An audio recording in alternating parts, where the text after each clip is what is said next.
creators can offer us today. So, good day, everybody. This is the Ecclesiarch here, back to you with some more Horus Heresy Legions card creation tournaments. And as always, we are here with Shad. So, Shad, how are you doing? Yeah, not bad, thank you. I've got some days off, so I've been relaxing. Ooh, that's pretty good. Glad It to hear is. that. That means you're gonna be in a better mood, so maybe you'll be less strict. Never. Never, right? Okay, fair enough. And hey, Igor, nice to see you. So, this was Redo Herois, and I'm very surprised we didn't get any Redo the Healer submissions on this one. But I'm personally I'm thankful for that. So, yeah, this was about reworking existing warlords. And as always, we're gonna first demonstrate with our own, sorry, creations, and then we'll see what you guys have made. So, first is Shad's card, Abaddon, first captain of the Sons of Horus. Cannot be stunned. Whenever you play a troop that costs 6 or more, give it shield. 2 energy, deal 3 damage to a troop. Okay, I actually want to notice one thing that I love, which is that you have changed an enemy troop to a troop. And honestly speaking, I always love when you can target your own stuff with your warlord powers. I honestly think that it's one thing that's really missing personally for me from these EG games. The shenanigans that you could kind of do in Hearthstone. Know what I mean? When you could target your own stuff. Especially for traitor legions, yeah. Makes sense to be able to shoot your own things, doesn't it? Yeah, absolutely. So honestly speaking, I like that. Now, on top of that, I also think, yeah, you could completely change it here, of course. Hey, Raziel, and hey, Taiga. I personally like this in terms of the lore. Cannot be stunned, and whenever you play big troops, give it shield, because, he's got his Terminator armor, he is the first captain, you will often see him together with the Justerian Elite, alongside Kibre, so I think lore-wise you're spot on. I kind of like it. Yeah. No, Ego, I do need to say, actually, this is a very, very late submission for me because I forgot to make an example card. So that's why this is not very imaginative. It's more of a rework of an existing one. So I'll give you that. You could make it whatever you wanted. In fact, that was encouraged by the wording. This is just me being like, oh shit, it's 5 minutes till the contest and I've made nothing. So I dug through my archives and found a rework that I did ages ago. I mean, I also like it. Raziel, yeah, Raziel said, yeah, is it a throwback? Yes, I intentionally incorporated the old ability as well because Abaddon was the worst warlord for Sons of Horus at the time.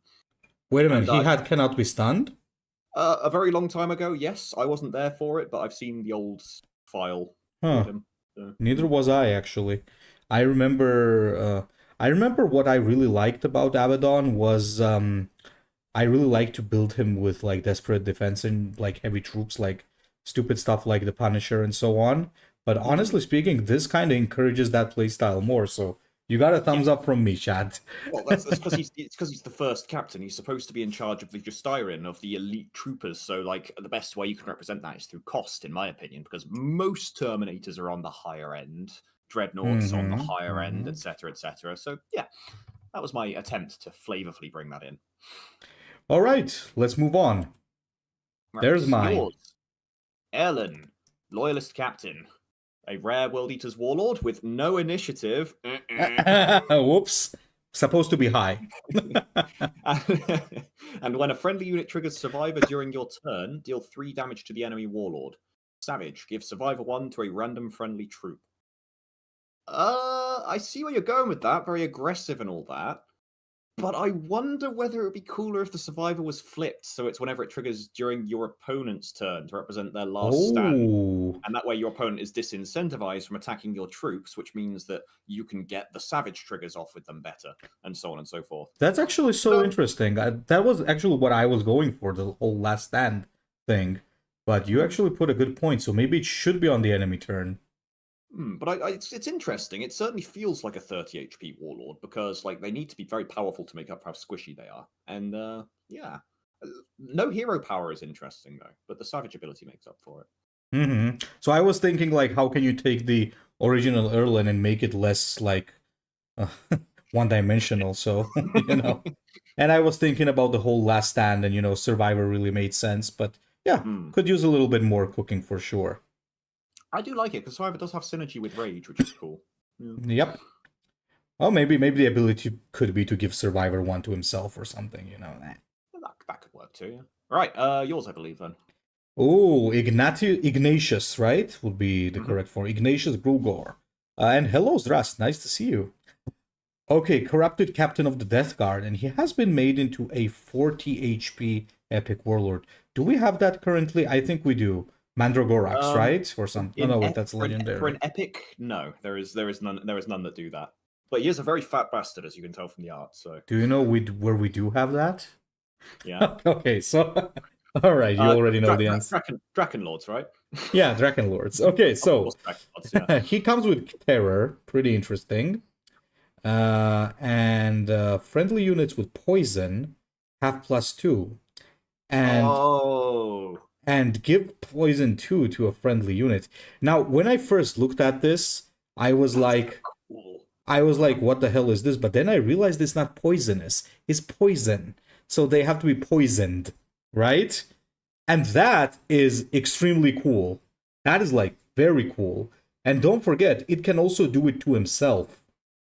Yes, yeah, that's really interesting. The fact because obviously you need poison too, otherwise it'll have worn off by the time you can act again. But like this way, you're basically paying 3 HP to and 0 energy to get a +2 attack buff, which is pretty fair, really, but with a delay, of course. And the fact it's terror, yeah, this is God. I really like this, and it's very flavorful for Ignatius's lore as well, because he was like one of the first demon turned Astartes, basically. So Mm-hmm. everyone was absolutely shitting their pants at him because they didn't know what the hell he was or what they were dealing with. I mean, he And was the art, basically used as a walking virus bomb by Mortarion, so. yeah. Well, there you go then. Yeah. Anything else to change about it? I think I might actually change the hero power personally to be give poison to all friendly units. That's the only change I might consider. But it is very cool as is already. Might be a little bit too much, it's 0, so. Yeah, but you are still doing damage to your own troops with this ability, so I Oh, don't know. Maybe I like the original one as well. Yeah. Zdrast is Oh, asking if units target themselves. Actually, yes, Zdrast, because I remember when we used to have the thing. You remember the old Athame, which used to give you your Warlord Survivor or return a card to your hand. You could target yourself with oh, that. there's actually a little nuance to that question though, because technically Zrast, the way EG do it is they are completely inconsistent with their wording. So yes and no is the answer to that. The way, however, if you actually do it reading English properly, is you with this is yes. However, if you wanted it to not be able to target itself, he would say give poison to another friendly unit instead of a friendly unit. So that way it's explicitly saying any friendly unit except itself. But yeah, EG fuck around with that all the time. They don't care. They Yeah, don't pretty speak much. Fair enough. Alrighty. Yeah. Oh, hang on. One last thing. Ooh. I would make it a 235 with Survivor 5 because my asymmetrical autism is triggering here slightly. Epics aren't allowed to have 40 HP. Stop it. That's a very minor thing. Okay, Yeah. okay. Anathema was always Survivor 2. No one used the bounce, except the Thousand Suns on Izakar, or where you had permanent precognition, which was absolutely Ugh. disgusting. You remember that, Chad?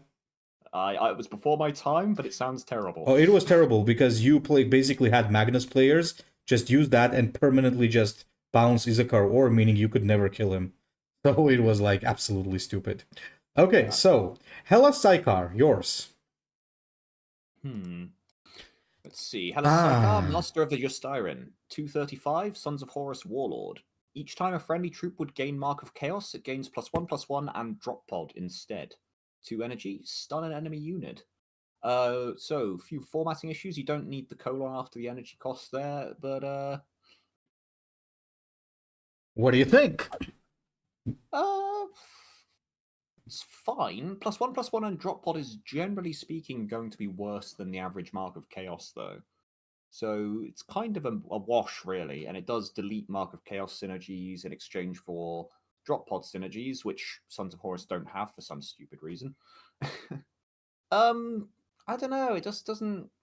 I don't really think you'd build it any differently. It's not enough of an incentive to make you want to actually make this deck. It needed, you know what it needed to have? It needed to have a landing ability. It should have had something, some kind of landing as well to incentivize you actually building a drop pod assault deck or a Mark of Chaos deck that turns into a drop pod deck. I think that would have been enough. The Honestly, active is fine. Oh yeah, sorry. oh wait, isn't this his current active? No, its current active is the same as Abaddon's. It's deal 3 to an enemy troop. Very creative, EG. Yeah. Okay. So how do drop pods replace marks lore-wise? I understand Draz, this is because, you know, the Justerin, how do you say them? Justerin?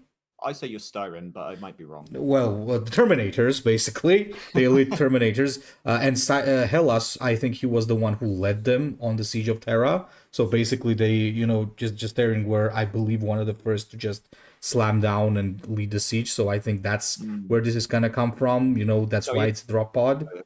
You can get the drop pods after you've already entered the field, which is a bit strange. Like, how are they? Well, I suppose they did have that special kind like chaos drop pod back in the Heresy era, didn't they? That could land and then take off again. What was that called? I forget the name. So I think lore-wise it's actually pretty alright.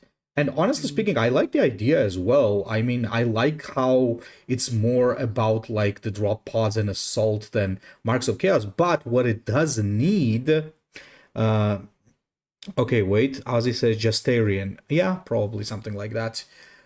Me and my problem with Horus Heresy pronunciations, but then again, everybody pronounces it differently. Okay, so let's have a comment war, guys. How do you pronounce these guys?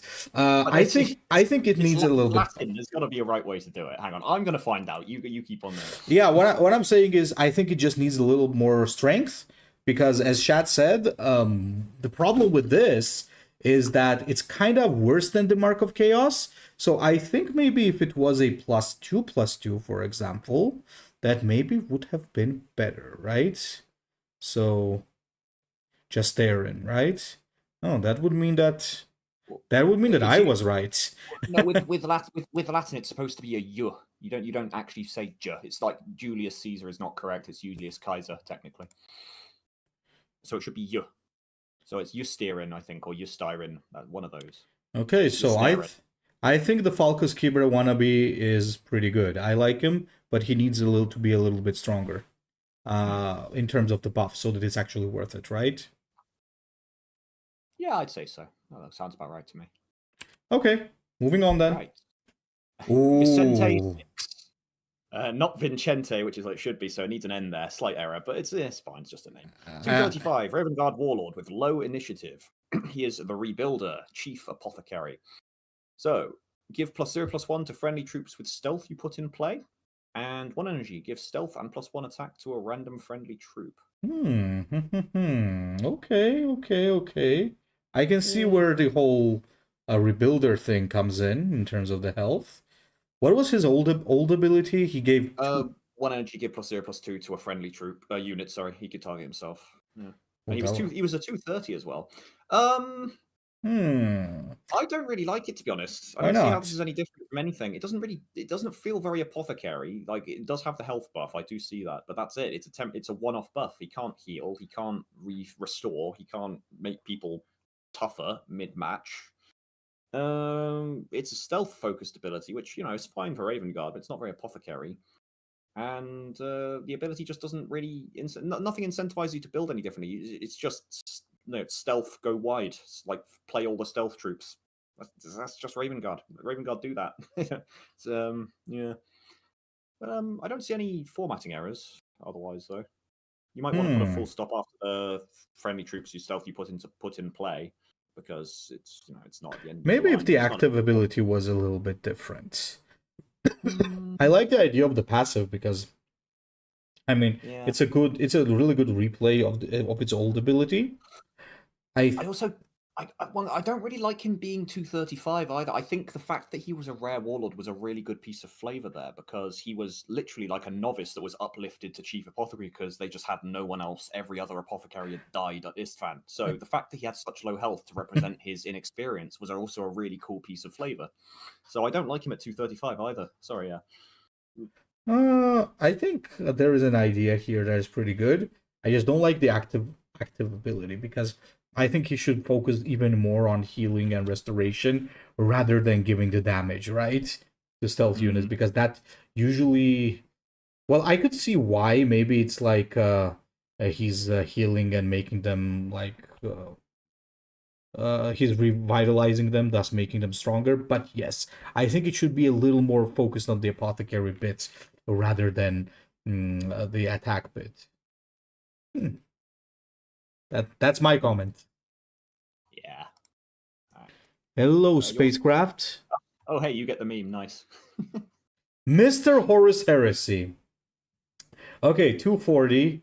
I am the bone of my 40,000 Warhammers. Choose a troop from Draken Lords or Warforged. Put it in your.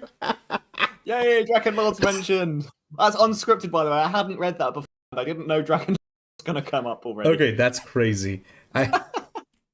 You know what? Somebody should make that April Fool's Day where you get Warforged units in HHL. That would be very funny. Initiative, yes. Nice. There's a Ready. purple as well. I am the bone of what the hell? Arlock, after you play a tactic card from your... What is going on? Chief Custo... What is going on here? Okay, wait. This is a reference to the old Horus Heresy card game made by Sabretooth beforehand.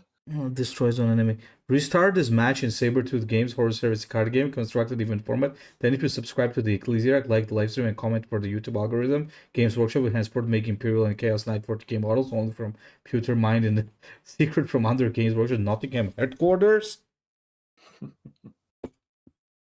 Fuck, man. I love this. I mean, this is a high quality meme. What can I say? This is a very high quality meme. What can I say, man? This is very good. Okay. All right. Now, may I read the non-meme? Yes. Marius Voyrosian. So, third captain. Cacophony. When attacking, disorient the target. Oh my god. Without an active as well.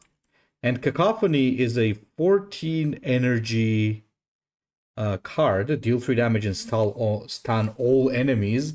Cost 1 less when you disorient an enemy. Oh my god.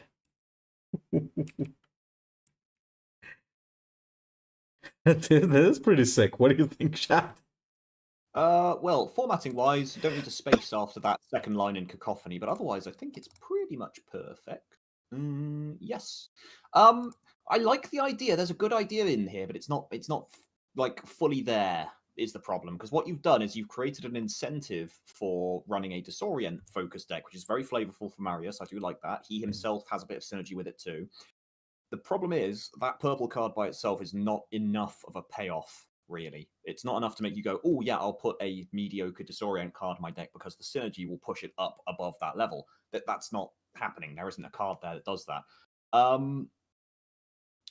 So what I would say instead is he could do with an active ability. Like warlords without active abilities are very unusual, and there's maybe something that plays into disorient. Like I don't know, give all of your troops +1 attack. If they have disorient, give them another additional +1, something like that.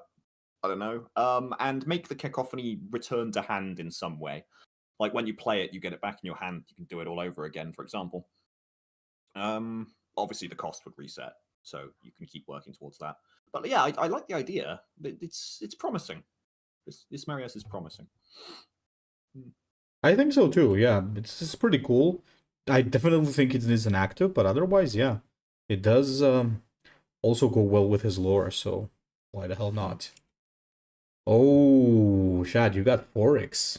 Nice. Captain of the First Grand Company, 235, Iron Warrior's Epic Warlord with low initiative, and the first time you put a troop with Siege into play during your turn, load it. Draw a troop with Siege and reduce its cost by 1. Ooh. I mean, it's not like Siege is good, so this isn't a bad idea to have cards that help with that. Mm-hmm. It's just a Siege synergy warlord, really. Mhm. It What feels is like a shame to lose his barricading stuff is the problem. Because that was kind of his thing, and has always been his thing. But it's not a bad warlord. I mean, it has always That been his actually, thing, but I only just noticed that that ability is only one energy. Holy shit! Considering it also has cost reduction, that's maybe a little much. But maybe crank it up to 2. yeah, that would probably be fine. Although I guess it is low initiative, but like the fact it has the siege ability. Honestly, I don't know if you really need the once per turn clause either, though, because it's not like there's that many cards that are that are low cost sieges that matter. So you'd probably be fine just throwing whatever you want in. It does get a bit powerful with the Vantage giving card as well, though, because you can just immediately activate siege abilities then. But then you can already do that with a bit of setup, so it's not the end of the world. I mean, this is the good way to actually make this guy work. Because current Horix, as Igor mentioned, doesn't do barricades either, so. True, that is true. But the fact that he has a broad ability to buff means that he does synergize with barricades still, or other low cost chaff. But I take your point, yeah. No, I do quite like it, actually. The more Same. I think about it, it's okay for that cost to be as cheap as it is because, like, Iron Warriors are, a card like this that doesn't give direct burn. It could do with a bit of a buff. And the fact that it's one cost and therefore a low cost ability synergizes with attrition. So that's nice that it's got a bit of cross mechanic synergy there. So yeah, I like it. Same. I think it's good. It synergizes with the mission. It gives you a different way to play, actually makes Siege good or tolerable. So I think it's pretty good. All right. Yours, I believe. Oh, Modrim. And they changed the art as well. Ugh. Okay. A disgusting fuck. Okay, so 230, Primus Medicae. Murder, heal 2 to your warlord and adjacent units. Ooh, I actually quite like that. And active, deal 1 damage if the target is a troop and survives. Give it flank and +1. Can act again. Ooh. Also, here's what I think, actually. I really like the murder. I think it makes a lot of sense, to be honest. It's you know, it's a Night Lord Apothecary. I don't even see how Night Lord Apothecaries should exist. So, but yeah, I mean, that's how you imagine that happening.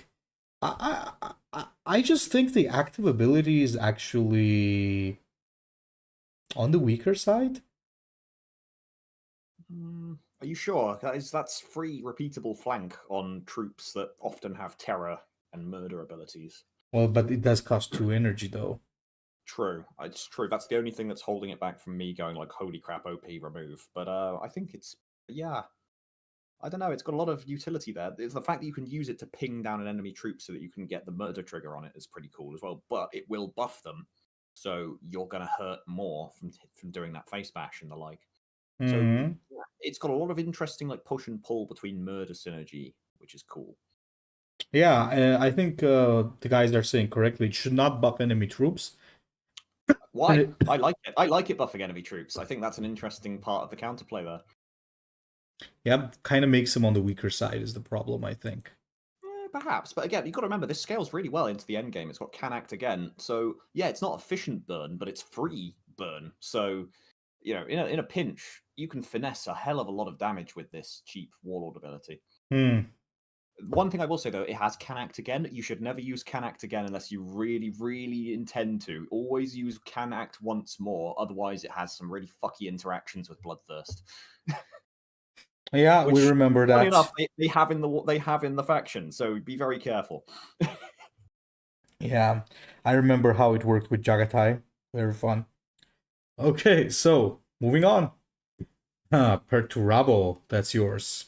Ooh, a Primarch, interesting. 240, Perturabo, Primarch. Whispers of Chaos, of course, and 1 energy. The next time you play a troop this turn, load its siege ability. You don't need the colon after the NG ability, and you don't need to capitalize load, but otherwise that's fine. Low initiative, of course. And what does his whispers do? Let's see. 16 energy. Your warlord becomes Lord of Iron. Should be the Lord of Iron, but minor thing. Lower the cost by 1 when a troop is destroyed by non-combat damage during your turn. Alright, so that's incentivizing a solo warlord board wipe ability then. That's very flavorful for him, and it's also focusing on his ranged ability capacity. And the Lord of Iron is 340 with allied abilities with Siege, can be activated without loading. Nice. 2 energy, destroy a random enemy troop, deal 3 damage to the enemy warlord. Wow. So that's a hell of a good ability. But it's on the weaker side for a Primarch, solely because, well, I mean, compared to modern Primarchs, their Reckoning forms usually just win you the game unless you die very quickly afterwards. This guy's good, but it's a slow, grindy ability. I mean, But then that's fine because the actual active is a lot easier to trigger than most. So the passive is a lot easier, rather. I mean, current Perturbabo's Reckoning is also kind of like that. It doesn't outright win you the game for sure. That is true. But then Perturbabo's Reckoning isn't really played for, is it? Not really. Sometimes you could do it. It's easy to get. Yeah, well, I like his whispers condition. I just feel like the actual Reckoning form is not as exciting as it could be. Maybe if he had some sort of passive that buffed all your non-combat damage that you dealt or something, that'd be quite cool. So it just mega charges your tactics when he transforms. Absolutely. I think it's all right. Maybe just I feel like the base ability is kind of bad. It's the worst version of the Forex that we got here. I think. Because it has like a passive basically there. Yeah. Maybe its ability could be stronger. The base ability. Otherwise, I mean, it's fine. Right. Yours, I believe. Hibu Khan, Skydawn Brotherhood. Give flank and sentence 2 to a friendly white scars Astartes you put in play. Oh my god. I have so much to say about that. That's really cool, yeah. That is really cool because the funny thing is, I actually recently read Scars. I never had read their books. And I read 2 of their like Scars in the Path of Heaven. And yeah, this resonates really well because they're supposed to be the unforgiven ones, right? The ones who betrayed the Legion and were about to, go on the War Master's side, and then they're as repentance they're sent on suicide missions as the Sagir Mazan, or how you do that. So the sentencing makes so much sense, and even the flank. So what's the ability? Create a random white scar. Generic EG ability.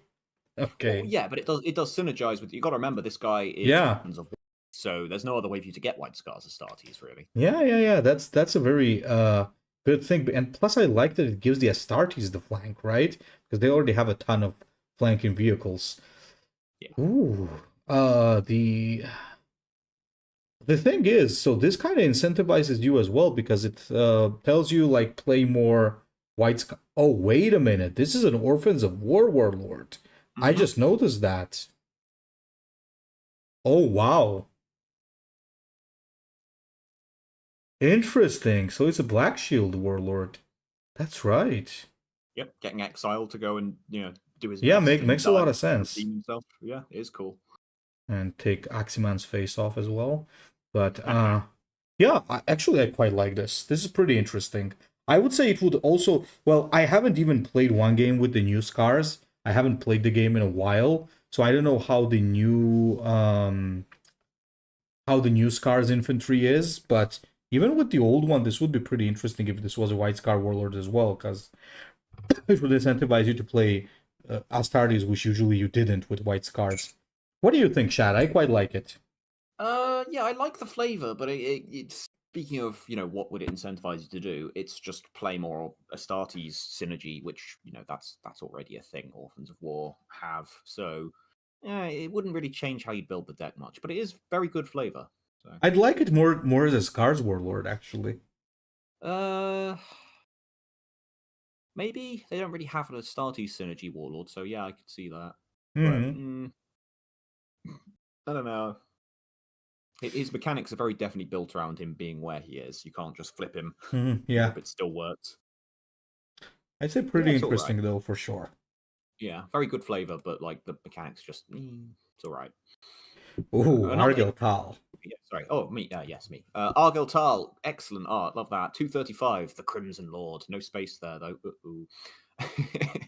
Favored son, purple card. Favored is spelt wrong. That's the American spelling. We are English here. Thank you very much. And 2 energy. Choose 1 golden weapon with high initiative. All right, what are the golden weapons? So Ictiniatar, Sentinel Blade. Your warlord gains bloodthirst and +1 attack until end of turn. Or till the end of your next turn, sorry. Shahini Taratsu. Your warlord gains sneak attack and +1 attack until the end of your next turn. And is there a third? How are you reading that? Farovid's son. Your warlord becomes the Crimson Lord. Lower cost by 1 when a troop dies during your turn. So offering, sort of. 20. And then that turns you into the Crimson Lord. Welcome back, Realm. And Unstoppable. 2 energy, gains and give +1 to your demons this turn, can act again. So I assume that means buffs itself and your demons. Terror, Battle Honor, can act again.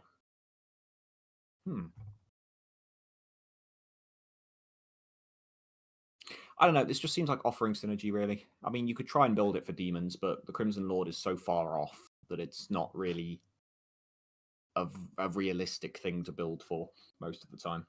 I mean, I do get the flavor of the weapons. Pretty good stuff. I forget his name, but he killed the custodies that he was friends with, didn't he? Aquilon, I believe. Yeah, that's a good throwback for sure. But here's what I'm gonna say about this. Like, again, flavor is really good. I really like the flavor in terms of like lore, but I don't quite like the warlord itself. Kind of seems janky. Like, for example, the transformation. It's if like you wanted to make him like, if you wanted to make him like a duelist warlord, he could have had some kind of passive like has +1 attack for each unit that has died this turn, or something like that. So, your opponent has to play around that because whenever a unit on their turn dies, he gets +1 attack for the rest of the turn. So when they attack into him, it'll hurt more, and you can use it for duelist shenanigans by sacrificing your own troops during your turn because that's a word bearer thing. Yeah. I think it's meant to also have can act again with the choose. Yes, that's a good point. Otherwise, it will. It won't be able to function, will it? Mm. Well, no, because actually, yeah, no, that must be intentional. Okay, it's interesting though because that means technically you'd be able to equip both in one turn if you wanted, which is pretty interesting. I mean, honestly speaking, again, I think the flavor is on point. I just think it needs a little more time in the oven to actually make it playable. And well, assuming it had can act once more though, you'd be able to basically pay 4 energy and your warlord would become a 4/35 bloodthirst with sneak attack. Like that's 8 damage every turn. Like that is a really disgusting burn warlord. The more I think about it, so it's a bit OP as well. Is another problem in its current form. yeah, needs a little bit more time to be made into a playable one. But otherwise, yeah, I love the lore that's been put into it. But yeah, it needs a little bit more balancing for sure. Because otherwise it's kind of weird and kind of janky. Okay then, Salt Harvitz, Loyalist Captain. Betrayed Sons is his passive. Oh, he's been made into a 35 HP Warlord as well. Battle Honor, give Bastion 1 to adjacent troops. Active, Hello Lord. 2 energy, give Survival 1 to a friendly unit. Gain Bloodthirst in your next turn, so during your next turn. Ooh, okay, and what are the bit? Okay, I did not, again, just like Shad, I did not do the cover photo for the stream because of seeing this card. That's a great coincidence.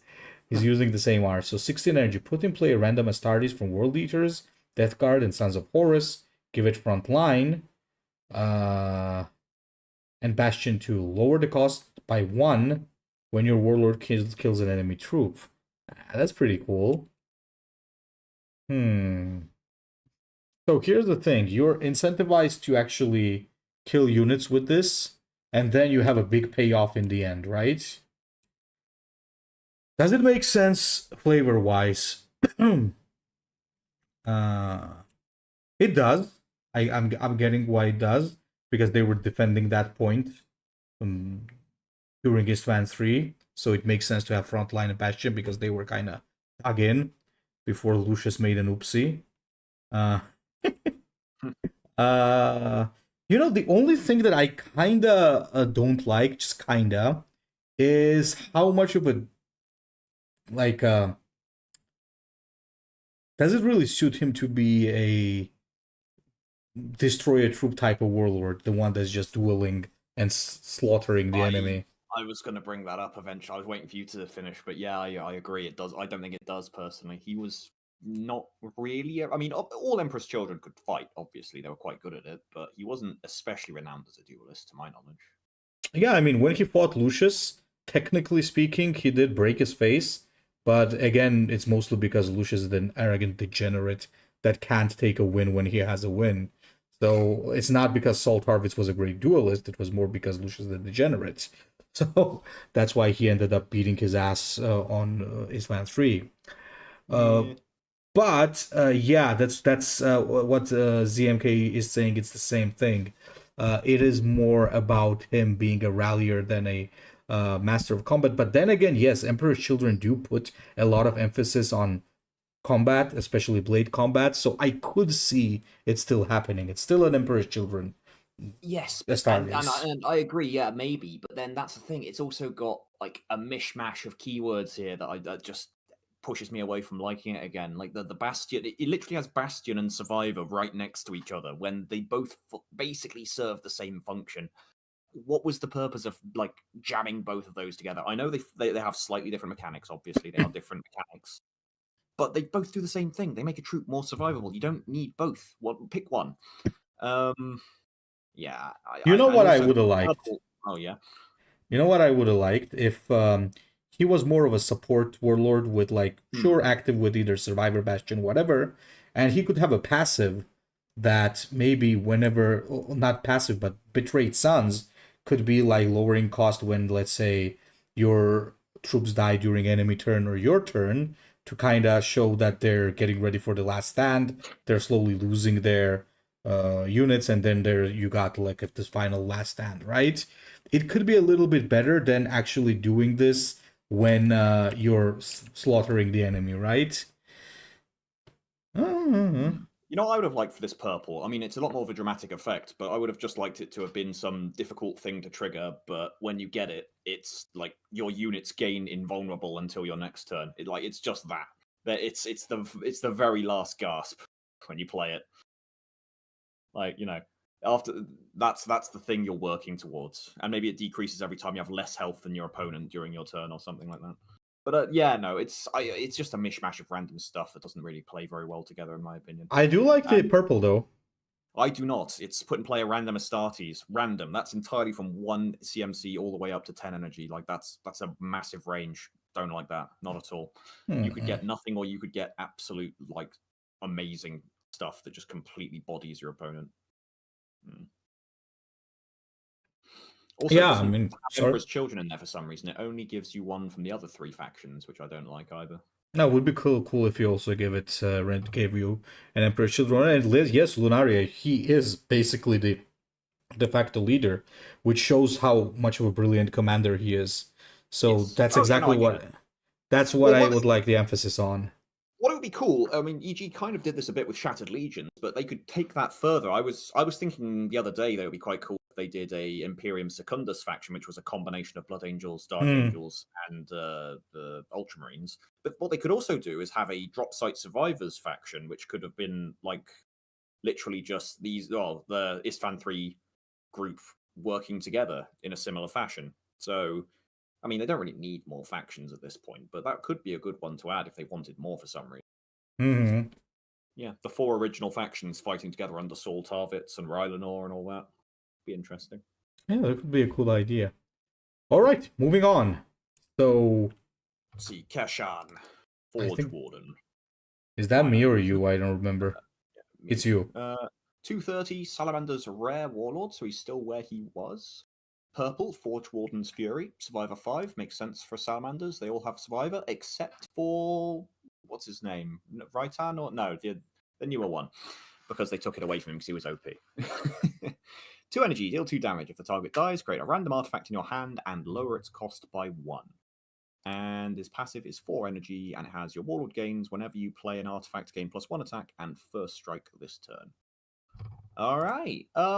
Well, you've successfully fixed Kershan by making him a proper artifact synergy warlord, because they nerfed him so hard that it just doesn't matter anymore. He's garbage. So this is a better version of that. I wonder if he might maybe be a bit too strong, but that's my only issue. Also, you haven't. It seems like you've typed the initiative in manually rather than the normal way, because it's not colored. I forget exactly how, but it does use SQL, so you can like color it individually if you want, just in the text. I don't remember exactly how to do it though. But yeah, otherwise no real notes. It's pretty well formatted. And I like the purple. For once, it actually feels about right. So it's a controlling artifact warlord. What do you think, Teach? Yeah, it's pretty good. It's it's making it it gives it a good synergy. You do have your own permanent buff. And it's a 30 HP Warlord. Well, 35 technically, but it's still a 30 HP Warlord. Less durable than the other Salamanders. And in most cases, he's going to be fighting for board control. I think it's alright. Yeah, it doesn't spark much joy, but it's better. It's definitely an improvement on the original EG one. So there's that. All right, yours, I believe. Ooh, okay. We got the Icon Bearer, Elise Vorion. What does this fuck do in the original one? I don't remember. She's actually really fucking obnoxious in Legacy mode, so I can tell you. Oh, that's a woman. Okay, yeah. Yeah, that's right, titties. Her ability is 2 energy, put in play a 2 or less cost cultist, and whenever a friendly cultist dies, give +1 to your troops. Okay, so cultist. When a friendly cultist dies, give +1 to your troops. It stays. But she herself is a cultist. That's cool. Sorry, yeah. oh, I just noticed that. That's pretty interesting. And 1 energy, give Mark of Chaos to a friendly non-demon troop. This is actually pretty interesting because now you're gonna have a lot of synergies in there. Like maybe Acleon, Wordsinger, and things like that, right? Yeah, I like this one more actually, because the original one just keeps on spawning crap, and it's really annoying to deal with because there's no way to attrition her out, and it's like there's no way, and she's constantly flooding the board. This way, it actually introduces a weakness because she doesn't have instant refill by just putting bodies on the board. But the ability is in itself quite powerful still, so it's not a massive downgrade. And the fact that she is herself a cultist is an incredible buff potentially, because there are some very strong cultist buffs that you can give her. But on a 30 HP chassis and with neutrals cards, it's not that busted, which is usually the problem when you try and give someone a type that they shouldn't have, an honor warlord. I like it. Yeah, pretty good. All right, Durak Rask, 235, Death Guard warlord with high initiative. He is a Seigi master. Death Guard troops have +0 and 1. Frontline units have +1, 0. To energy, put in play a command bunker. What is a command bunker? I feel like I know what card that is, and that's a very strong card. That's what I'm thinking of. I think I know what that is. I remember. Is the legacy card, right? When an enemy plays a frontline unit, it's jammed and stunned. That's obviously poorly worded, but the intent is clear. And all unit abilities cost 1 more. Oh, so that means you as well. Yeah, so okay, that makes So it's gonna be sense. for 3. Yeah, because command bunkers are very strong. So I was going to say for 2 energy, that seems utterly busted. Oh, for 3 energy? I'm pretty certain at 3 it's still too strong to be. Is it though, really? Well, I'm just checking it's the card I think it is, but yes. Because the front line, because the bunker's whole point is the rally that it has.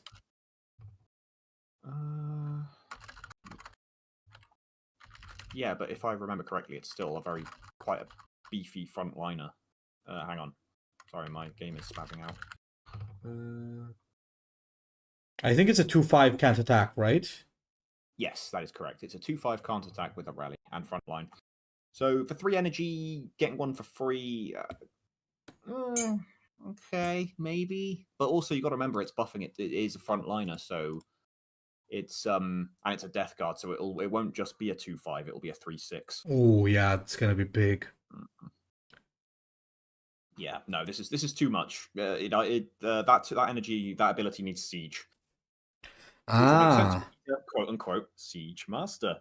And Wink, maybe wink. then you would have like all enemy unit abilities cost one more, but then again that might be a bit much. Maybe troop abilities cost. Truthfully, I don't even like that ability existing there because it just feels like a silver bullet mechanic. I like most decks don't use active abilities very much because active ability troops are bad. But then you'll run into a Vantage like Iron Warriors Warlord and just completely body them because half their deck has been nerfed, and it just that feels like a matchup dependent coin flip, and that's no fun. Also, high initiative does feel wrong, as someone pointed out. Raz pointed out, on a death guard, that's already wrong, and the fact that he's a siege master makes it even more wrong. So yeah, the mechanics are all over the place, but there's some interesting ideas here. The fact it has frontline units, so its frontline synergy is pretty interesting. All right. Okay then, Sergeant Solathan. Is that yours? No, yeah, yours. 230. High Initiative Emperor's Children Warlord gains +1 this turn when you trigger Perfection. Okay, that's pretty good. And 2 energy trigger the Perfection of all troops. This unit can act once more this turn. Oh, this could be a little bit scary because it's triggering enemy perfection as well. I'm afraid though, it's this does not follow the brief of the competition. Wasn't a shame because the design is very cool. Why not? Wasn't Solathan like an playable warlord? To my knowledge, Solathan was never a collectible warlord. Oh, it should be a collectible one, right? The idea is pretty good though. Yeah, I really like this idea. This would be a great design for Lucius if they like to redo Lucius. Man, tell you what, when we get to the final judgment, because I really like this design, let's say we'll still consider it, but we're going to knock it down a place if it gets a place, because this will be an excellent Lucius design. Yeah, if this had been Lucius, if it just been called Lucius and the art had been Lucius, this would have been a top 3 contender. Yeah, it's actually really good. I really like it. It's an awesome design. It's almost perfect, basically. Oh, Azzy made Solathan. Azzy not being able to read, that makes sense. That's pretty good. I like consistent. This. Yeah, really, really good wording, one. Yeah, the wording is a little fucked. It should be something like gain +1/0 or +1 attack. You would rate it out this turn when you trigger perfection and trigger perfectionable troops. This unit can act once more. You don't need to put this turn, but yeah. Pretty freaking cool design. Yep. Right. Mine. Oh, Azzy here he is. Speaking of which, Azzy reincarnated, 235, Alpha Legion Warlord, no initiative, secret identity. When played, add 3 Seeds of Betrayal to your hand. Your traps cost 1 less. 0 energy, reveal top card of the deck. If it's a trap, they draw 2 cards. That's disgusting. How could you? That's disgusting. How could you? Yeah, no, it's just no. God damn it, Azzy. He did it again. Okay, so moving on. Hadrabulus Vios. That's yours. Grave Warden Captain, 230.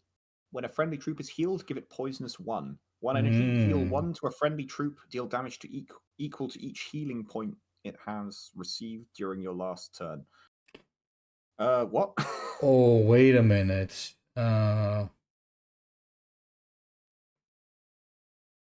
Okay. So basically, I'll tell you what this is. You heal something, and it deals it. You know how the shield slam or shield crush of Yeah, that was my first guess as to how it would work. that's Yeah. what it is. That's what it is, and it's based on how much that troop healed that the previous turn. Hmm. So it has a lot of healing synergy. Oh, that's really janky and clunky though, because it specifically says during your last turn, not this turn. And so like you have to keep track of all these numbers, these hidden data points. It's also badly worded. No, no, no, I don't like it. Mm, Kind of janky, yeah. Needs a little bit mm, fixing. yeah, don't like that. Needs to get fixed a little bit. I see where the idea is coming, so Mm. it's Yeah, a I see healing the synergy idea. focused warlord is very cool for Alpha Legion, not Alpha Legion, for Death Guard. It would be very cool to have a healing focused warlord. It makes sense for them. Just don't like this interpretation, this implementation. All right, me, Combat Ooh. Diaz, Captain of the 50th, 235 Imperial Fists Warlord. Awesome art. 2 energy, put in play a copy of the last troop you put in play that wasn't from hand. Otherwise, put in play 1 Armsman. An Armsman is a 1/1 frontline flanker, if I remember correctly. So, spawning 1/1 frontline flankers is on the weaker side, but that's fine because it's only supposed to be a placeholder. And then put in play a copy you didn't put in play from hand. Uh, hmm. What can Alpha Legion? What can Imperial Fists do with that? I mean, obviously they're going to make a lot of turrets a lot of the time, aren't they? Well, so let me tell you how. Let me tell you a funny thing that's gonna happen. Uh, let's say you play Phalanx Warders, and then every turn you use this, it's gonna be a Phalanx Warder because troops put from your ability also count as troops that you put from not from hand. Yes. Yeah, that was my thought. So you have a 2 energy spawner 4/5 or whatever the hell. It's gonna get very strong in the late game, but it's weak in the early game. You know what I think I would do instead to make it a bit more balanced, so to speak? I'd have it be 2 energy, create a copy of a troop not that you did not play from hand in your hand. Choose and create, sorry.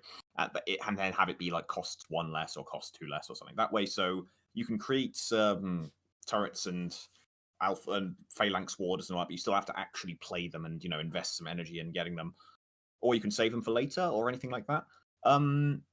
Obviously that causes some issues because you can't create anything until you've actually set something up, so we probably need that armsman clause. I don't know, it's messy, but yeah, I feel like it would also lead to rather boring gameplay. You'd just be rushing towards something that you can endlessly spam, and then you wouldn't play anything else that would work with that. So you'd have one linchpin card, like probably phalanx warders, like you said, and then you just get that in play, and then you just spam 4/5s with frontline forever, and that would be the game plan, which is fine, but yeah, doesn't really do it for me. Yeah, I think the same actually. All right. Chagatai Khan. Another Primarch. Nice art, by the way. Is that like AI? No, I don't think so, right? Is it? It kind of looks it. He's got no, I think it is. He's got like this that knife is in a bit of a strange position. Doesn't mind if find AI art if it is. Yeah, it doesn't Yeah. bother me. No, no, it looks pretty good. We don't have issues with AI art. No, no, I'm just saying it looks really good for an AI art. Okay, so 1 energy. Trigger the streak of the next card played, even if it's the first card played this turn. Okay, so you got like the streak synergy, very high initiative, obviously. Reckoning. I assume that it will also do a double trigger if it's I don't know, it's unclear. Will that do a double trigger if it isn't the first card played? I don't think it's oh yeah, it could do the double trigger. Yeah, it's gonna do the double trigger. I'm not sure. It could be either way, I reckon. But yeah. Reckoning, your warlord becomes the Hagan and -1 cost when the card is played this turn. That's what? Cool. That's a very white scars. That's so condition. good. So you just spam it, And well, you have to, yeah, because it'll go away. The discount only lasts for. so the Hagan is now a 3-attack warlord. I guess his cool bike. 2 energy total, troops in your hand to your deck. Next time, draw 2 cards and lower their cost to 0. If they have Streak or Impulse. Oh. Okay, that's actually pretty interesting. That feels too weak for a Reckoning. That's my only issue. I mean, it looks so fun, honestly, and so cool, but yeah, it's on the weak side for sure. But otherwise, I think it's pretty cool. Don't you? Yes. I mean, it would be so fun. Yeah, it doesn't work, but I do love that. That is my favorite part of the card. Weird, right? The purple is my favorite part. Yeah, that actually happened. So yeah, I think it's original. It's pretty interesting. I don't think it works very well, is the thing, altogether. Yeah, absolutely. Okay. Lord of Caliban with a small c. I'm sorry, you're going to have to get executed for that. It's the capital. You can't just uncapitalize it. Oh, I think this has been put in the wrong order. This looks like this is the Reckoning form. Oh yeah, you're right. So first should be the Luther. Okay. Sorry, Tsar Luther, Grandmaster of Caliban, 240. Warlord, no initiative. Lord of Caliban, purple cards. Reckoning, of course, I assume. And Battle Honor with no colon. Create a copy of the last played card in your hand. Oh, so it's Remembrancer order on a Battle Honor. That is interesting. 2 energy, give Bloodthirst to adjacent units this turn. So, spelt wrong, but minor issue. Cost 50. Good lord, okay. Transforms into the Lord of Caliban and gains shield. Lower cost by 4 when a troop dies. Huh. Okay, and then Rage, give +1/+1 to all of your troops. 2 energy, take damage equal to a selected troop's attack and gain control of it and give it fast. So it's kind of the, what is it, the treachery cards. Irresistible Charisma. That's it, Irresistible Charisma.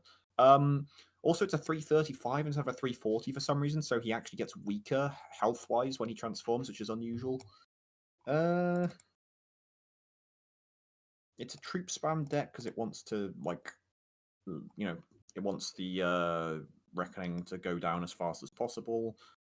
It's off any troop, though, not just enemy troops, so you can cheese that. The Battle Honor is interesting, but I don't really see how the rest of it synergizes or works with Defenders of Caliban.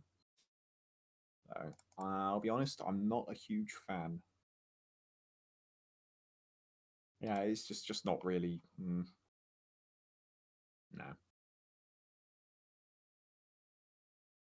Any thoughts, Teach?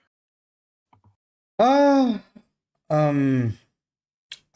think it's kind of janky. Is the problem? Like it's all, as you would say, it's all over the place. Yeah, like, it's doing a lot. It's just doing a lot. Yeah, like it has the Battle Honor, then the Bloodthirst, then the Rage. It's just too much, I think. Yeah, Lunaria, the reason you can do Mind Control is because one of the legendary from Defenders of Caliban. It's part of their allure, the fact that they are the ultimate traitors because they can talk anyone around to their point of view. So I don't have issue with the lore of it. I just think it's powerful and it's like, yeah, not good.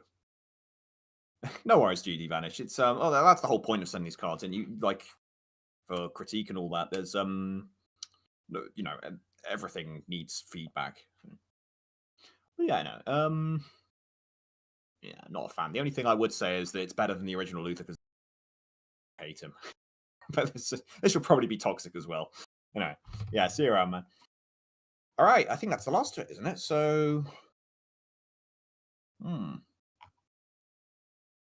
you have any that are jumping out at you already? Yes, Grulgor. Yeah, I'd agree with that. Forex. I don't dislike him, but I don't especially like him either, so I don't see that, but yeah, fair enough.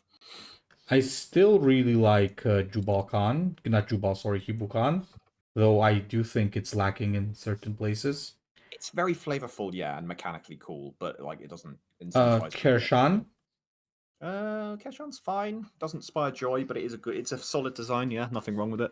Solathan for sure. I love Salathan, but he didn't follow the brief. Yeah, that is the thing. I hate that. It's such a shame. And I guess Voirojan. I think those are my choices. Yeah, top tier for me is Ignatius Grolgor, personally. So that's first place in my opinion. Little Grey Dog says, "Do you want my late submission just to shit on it?" Sure, Yes. send it over and we're gonna discuss it. So after that, I think I'd agree with you that second place is Hebu Khan or Mir. I do quite like Mordrim as well, and I actually quite like Marius Viroshan as well. He's just not. It's not quite ready. Like it needs an active, and it needs the purple to be more of a disorient incentive, and then I would really like it. I really like, as I said, like I like Oryx as well.